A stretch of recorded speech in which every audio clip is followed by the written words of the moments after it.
आगामी विधानसभा सार्वत्रिक चुनाव में मतदान से कोई भी मतदाता वंचित ना रहे, वे मतदान का हक पूर्ण कर सके, इसके लिए जिला प्रशासन तैयारी में है।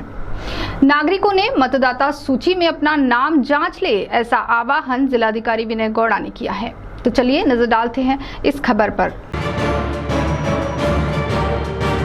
आगामी विधानसभा सार्वत्रिक चुनाव में मतदान से कोई भी मतदाता वंचित न रहे, वे अपने मतदान का हक पूर्ण कर सके, इसके लिए जिला प्रशासन तैयारी में लगा है।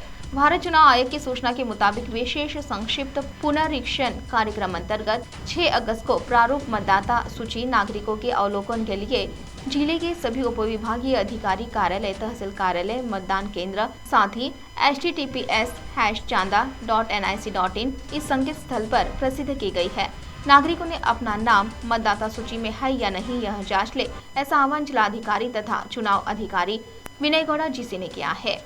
जिलाधिकारी कार्यालय में राजकीय पक्ष के प्रतिनिधियों के साथ आयोजित जायजा बैठक में वे बोल रहे थे। इस समय उप जिलाधिकारी सुभाष चौधरी, इनके साथ कांग्रेस, शिवसेना शिंदे गुट, शिवसेना उबाटा गुट, People's Party of India, Democratic, Akhil Bharatiya Republican Paksha, All India Republican Party, Bharatiya Communist Paksha, इस राजकीय पक्ष के प्रतिनिधि उपस्थित थे। इस संदर्भ में और अधिक जानकारी जिलाधिकारी विनय गौड़ा ने दी। भारत निवडणूक आयोगाच्या 1 जुलै 2024 या अर्हता दिनांकावर दुसरा विशेष संक्षिप्त पुनरीक्षण कार्यक्रम जारी झालेला आहे। या अनुषंगाने काल 6 ऑगस्ट रोजी पूर्ण जिल्ह्यामध्ये ड्राफ्ट इलेक्टोरल रोल पब्लिश झालेला आहे।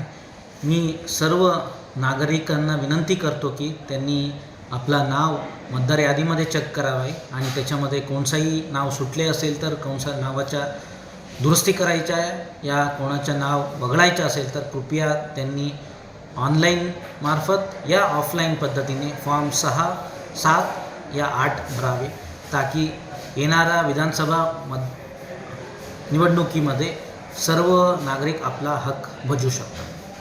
ऑफलाईन पद्धतीमध्ये त्यांनी तहसील ऑफिसमध्ये जाऊन अर्ज घेऊन करू शकतात। या BLOंना कॉन्टॅक्ट करून त्यांच्या एरियाच्या BLOंना कॉन्टॅक्ट करून त्यांच्यामार्फत पण अर्ज उपलब्ध होईल। CTV के लिए प्रतिनिधि वैभव यारकर की रिपोर्ट।